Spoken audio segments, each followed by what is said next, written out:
Are you ready to invest in yourself today? Welcome to the WealthBuilders Podcast, where investment leader Billy Epperhart teaches you how to build wealth through applied biblical wisdom. Scripture says in Deuteronomy 8:18, "Remember the Lord, your God, for it is He who gives you the ability to produce wealth." At WealthBuilders, our goal is to teach you how to build wealth through applied biblical wisdom in your finances, your business, and your investments. Hello and welcome to this week's Wealth Builders Podcast. I am so glad that you joined us. And, we've just had a great series bringing our speakers from the Wealth Builders Conference. And today I am joined by Frank Pulley. Frank, thank you so much for being a part of this podcast today. My pleasure. Believe me, I always love doing these. Wow, I learn something from you every time. And I know that all of you are feeling that way too. There's so much wisdom that Frank has in both business and in real estate. I just want to take a moment to remind you, we've got the Wealth Builders Conference that is coming up, and it is February 17th through the 19th. And you can join us online via live stream. There may still be a few tickets available in person. And to learn more about that, you can go to wealthbuilders.org/events. And we have got Frank and Mike, you're doing a real estate workshop. Yes, We've got Billy speaking a lot with some brand new content I'm so excited to hear about. We've got the workshop tracks in real estate, business, and investments. So it's going to be an absolutely amazing weekend. I hope you can be a part of it. So Frank, today you are talking on and sharing on a really interesting topic. And it's something that we don't always think about, but we actually really need to learn this skill. So I'm going to go ahead and turn it over to you. And we're going to learn today about when and how to say no. Well, thank you, Karen. I appreciate that. Yeah, a lot of people think that you try to keep your business and your personal life separate. But honestly, if your business isn't doing well, then it does impact your personal life and vice versa. And then you also say, well, Frank, saying no is not part of the Christian, what we believe as Christians. We're supposed to go out there, we're supposed to help people and do the best we can. I agree with that, but there are some times that we just can't, and sometimes people tend to overcommit, and that not only impacts you, it can impact other people around you.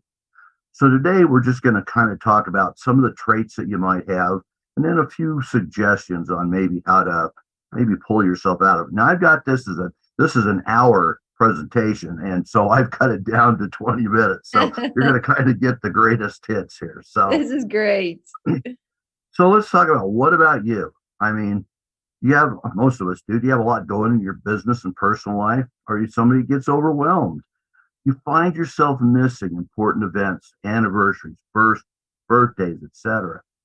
Is your business suffering? Is your personal life suffering? And what about your spiritual life? My wife and I owned a business for 22 years, and we made great money, but we sold that to our partners because of our spiritual life suffering. That was more important than that. And actually, God made a good choice for us too, because we couldn't be happier where we're at right now. But can you relate to some of the things I'm talking about?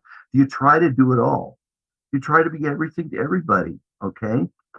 You find yourself running out of time on some of your events.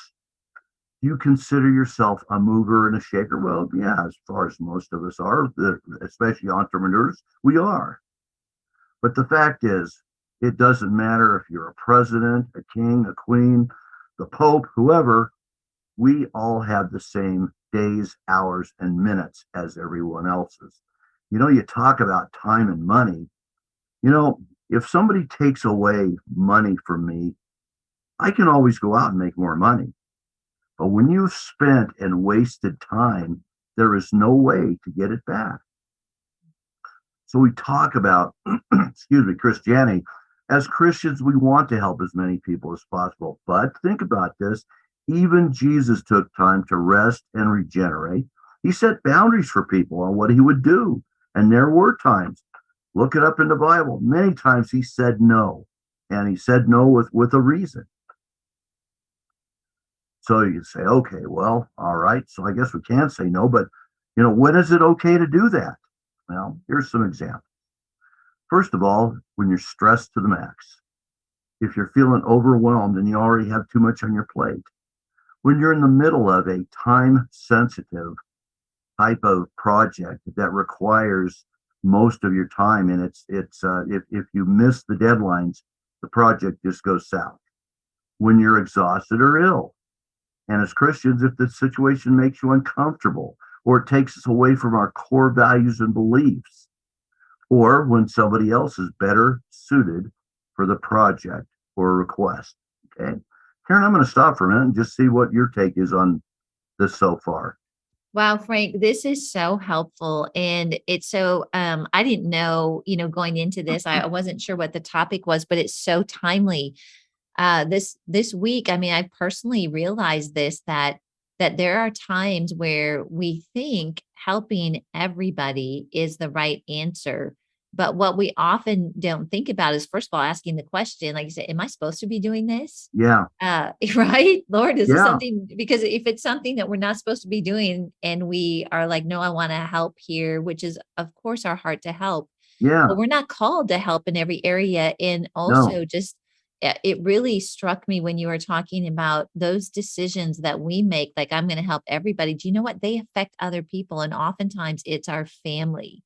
Yeah. So it And goes sometimes you back let people to, down. yes, exactly. So it goes back to, the order that the Lord lead, it's God, Yes. then it's my spouse, then it's my kids, and then it's work, right? But if That is we get that correct. and we're trying to help people all the time, and maybe one of the areas in our family suffers, that's not God's desire. So I'm just loving this content, and you are actually helping me today, Frank.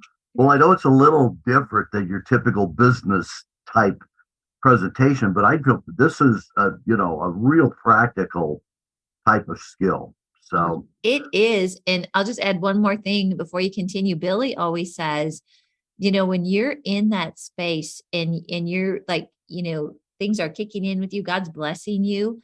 One of the things that we need to learn to do is to say no to good things so that we can say yes to God things. that's right. That's right.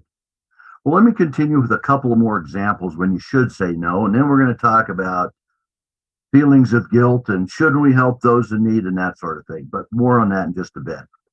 So some other examples are when the request will impact your personal or business life in a negative way, when it will take you away from key projects and commitments, when it is totally someone else's issue. How many times has that one been laid on you? When you are repeatedly being taken advantage of, when it is something you don't want to do. So let's talk about that guilt thing. The fact is, initially, and even sometimes, I'm used to being able to say no, but even I, with my experience, will feel guilty initially when I tell somebody no. We all do, especially if you're new and doing it. And unfortunately, here's a fact: those that ask us most often are the most persistent and most skilled in making us feel guilty. That ring a bell for anybody? Karen, what about you?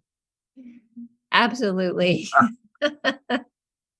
Yeah, I know we can all relate to that. So shouldn't we always help those in need? Well, I want to talk about Bill and Melinda Gates. Now, I don't know if they're Christians or not, but the fact is they have a lot of money and they're doing a lot of really good things with it.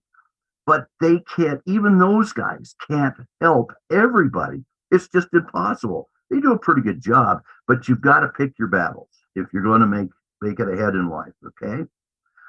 So what do? Well, first of all, I think you have to evaluate your goals and got to have a solid idea what direction you plan on going, both personally and professionally. You need to kind of have an idea of where you're going to go in life, and spiritually, personally, professionally, and in business. It's really important that we prioritize and have an idea of direction. I know in our business and real estate coaching programs, we help people to try and boil these things down so that we're able to prioritize and do the right things in the right order to get us to the right place at the right time. So But you're going to have to give this some thought and maybe involve your spouse or your partners. Decide on the actions that are going to take you in that direction. Now, I'm not going to get into this, but you can look this up. A time management matrix, you can Google that. That's really a handy device to be able to prioritize things. One of the matrices is urgent and important, one of the squares. One is not urgent, and the other one is not important, but it's urgent, and then also not urgent at all. And a couple of examples of might be urgent and important might be an emergency and crises. Not urgent per se is maybe relationship building. You got to do that, but it may not be a priority over a crisis. Not important are things like interruptions, callers, a lot of things. Surfing Amazon while you're at work. Although I think we've all done that. And then again, there's the busy work. A lot of people do a lot of busy work, but they never really get anywhere. And that's not urgent, and that's not important. I encourage you to look up 4 quadrants of time management and help yourself prioritize your life. It sounds selfish, but it's a fact. The number one rule of survival is you've got to take care of yourself first and foremost. I've talked to a lot of people that have been caregivers, and they sacrifice their life for the person that they love that they're caring for, and that's not a bad thing. But there are times when they have to take care of themselves, or they're not going to be of any use to the other person or people they're taking care of. Okay, and remember, you can't possibly take care of everyone. It's impossible. Anything up to this point, Karen? I'm going to talk about how to say no here in a few minutes. That's really good. And as you were just talking about that, we all have been given a purpose. God has a purpose for our life. And it's just such an invitation, but also really important as we seek God on that purpose. If we're going to stay on that path of what He has called us to do, we are going to have to say no to some things, because I think that's part of, like knowing the direction that we're to go, having an understanding of what God's called us to do. And at the end of the day, the way that we're going to have the biggest impact, the way that we're going to be able to help people the most is to stay focused on what God has called us to do. And in that, God's desire is that our family is intact, that our relationship with the Lord, first of all, is a priority. And it's amazing how when we put things in that right order, God, our spouse, our family, and it's like, in a way, when it's scriptural, seek first the kingdom of God, and all these things will be added unto you. There's times I think that we could both, relate to or remember where it felt like a pull to do something, like an obligation. Like, I need to take care of this. But when we remember that order, and we're like, you know what? I'm going to just focus on my time with the Lord. I'm going to take time with my family. It's amazing how actually it's like things get done. And I think that's part of that faith, that trust in knowing this is what I'm called to do. Lord, I'm going to trust you with it. And then seeing Him be able to fulfill the things that need to get done in almost a supernatural way at times. Couldn't have said it better myself, because in all of these things we're talking about, you have to involve God. Because if you don't, exactly, who knows what path you're going to go down. And, one of the things that I found myself doing, and I've talked to Karen about this, is, both of us are doers. And I found myself trying to do it myself instead of involving the Lord. And I actually found it's easier to involve the Lord in getting some of this stuff done, because He's going to guide me. When I'm trying to do it myself, then sometimes I do it right, but sometimes I don't. I get frustrated, and you're back to square one. So you got to involve the Lord in all of this. And that's what's so powerful about the Christian entrepreneur, is that we have somebody on our team that most people don't have. So let's talk about how you say no, because there's a skill to this. Well, first of all, You got to be honest. You don't make something up because, yeah, you might get away with it for a while, but sooner or later you're going to get caught. And let's face it, lying isn't one of the better attributes of being the Christian life. So first of all, you can just say, hey, no, I really appreciate you thinking of me, but I just can't do it right now. You don't have to explain with a whole bunch of other things. Obviously, some of these people that like to make us feel guilty are going to press. It's up to you whether you want to share or not. Let's say you have another obligation. Just let that person know you have another obligation and you can't do what they're asking. Now, when I say a no, that doesn't mean that no forever. This just might be no for right now or the next couple of weeks or something like that. So it doesn't mean you're shutting these people out. It's just that you're operating your life on your terms.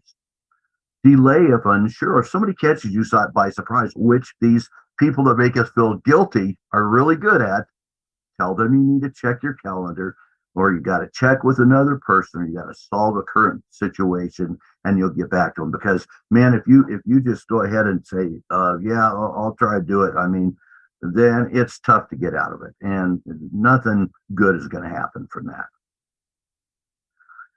If you decide you can help, but not yet, but are willing to help in the future, give them a time that you can help them. Then you put it on your terms, but make sure you follow up on it.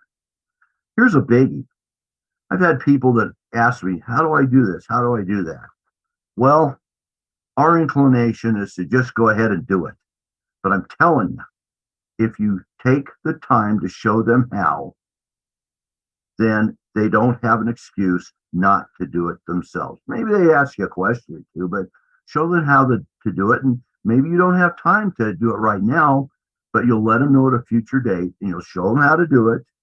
And then they have no excuse to ask you again. That's just the way that things go. So, and Karen, I'm going to end on a spiritual note, but I know you always have such great insight on this stuff. So I'm going to ask you to, before I give my spiritual note at the end, to go ahead and add your insight and maybe close us out.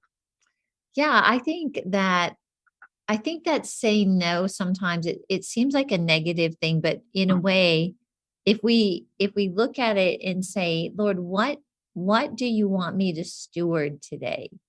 And in that, getting that priority, it's like it becomes much easier, because it's not about, no, I'm not going to help you, I'm not going to do this, not at all, but it's about saying yes to God and saying, you know what, Lord, yes, I am going to follow your priorities.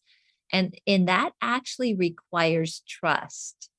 And because in a way we can get into busyness. We can even sometimes find our identity or self-worth in our accomplishments or how much we can do. But when you step back and you say, I'm going to say yes to God first and trust him that everything else will work out, that's really what you are describing, Frank. And it's just so healthy. And I think it's got, totally God's desire for us. And we are only human. We do need sleep. Jesus needed sleep. Yes, he did. And we have in the scheme of eternity, we have a very short time on this earth to make a difference. And the way that we make a difference is to really tune in to what God has called us to do and focus on that with trust. And then we can know, like, the result of that is going to be impacted lives, transformation for people. It's going to have peace in our life, relationships in a great place, right? Restored. Yes. And you know what? Just joy as we walk through life, that we know that we are doing exactly what we are called to do. And in that, just knowing it's okay to say, I'm going to focus on what I know God's called me to do. Cool. Well, let me end on a spiritual note, and then Karen, maybe we can remind everybody of what we got coming up here again. Yes. So this is from Galatians 5:1. It is for freedom that Christ has set us free. Stand firm then, and do not let yourselves be burdened again by a yoke of slavery. All right. Thank you, guys. I appreciate it, and I'll turn it back to Karen. Wow, Frank is so amazing. Thank you so much for Of being on course. our podcast today. It's such a joy always to have you. Thank you. And Frank will be at our conference coming up. And again, just a reminder that it is February 17th through the 19th. You can join us in person. We have a few seats left, not too many. So if it's something Mm, that you're interested in, make sure that you get registered. You can certainly join us by live stream as well. We give you 3 weeks to view all the sessions. So maybe you've got things planned that weekend. No worries. You've got time for that. And to learn more about the event, go to wealthbuilders.org/events. So thank you so much for joining us today on the Wealth Builders Podcast. Billy and Becky send their love to you, and they really look forward to seeing you at the conference this weekend. God bless you and make it a great rest of the day. Thanks, everybody. We hope you learned something of lasting value today from this Wealth Builders podcast. If you'd like any tools, teachings, or resources mentioned in the podcast, you'll find them online at wealthbuilders.org. Wealth Builders exists to teach you how to build wealth through applied biblical wisdom in your finances, your business, and your investments. Wealth Builders is a nonprofit organization. We depend on your donations to keep this podcast running. Please consider donating to us on wealthbuilders.org.